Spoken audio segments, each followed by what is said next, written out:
एक बार एक आदमी को अपने गार्डन में टहलते हुए किसी टहनी से लटकता हुआ एक तितली का कोकून दिखाई पड़ा। अब हर रोज वो आदमी उसे देखने लगा और एक दिन उसे नोटिस किया कि उस कोकीन में एक छोटा सा छेद बन गया है।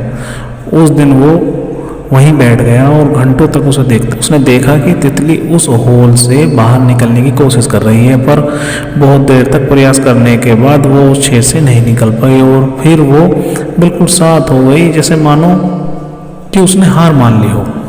इसलिए उस आदमी ने निश्चय किया कि वो अब तितली की मदद करेगा। उसने एक कैंची उठाई और कोकून को ओपन करने के लिए इतना बड़ा कर दिया कि वो तितली आसानी से बाहर निकल सके। और यही हुआ, तितली बिना किसी संघर्ष से आसानी से बाहर निकल गई।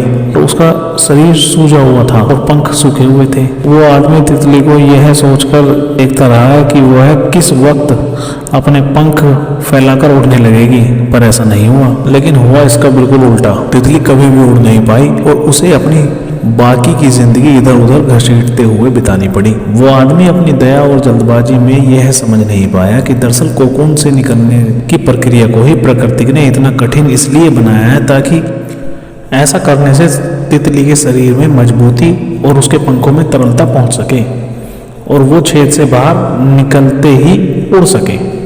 वास्तव में कभी कभी हमारे जीवन में संघर्ष ही वो चीज होती है जिसकी हमें सचमुच आवश्यकता होती है। आपको पता है, यदि हम बिना किसी स्ट्रगल के सब कुछ पाने लग जाएं, तो हम भी एक तरह से अपंग के समान हो जाएंगे। बिना परिश्रम और संघर्ष के हम कभी भी इतने मजबूत नहीं बन सकते जितने हमारी क्षमता होती है। इसलिए जीवन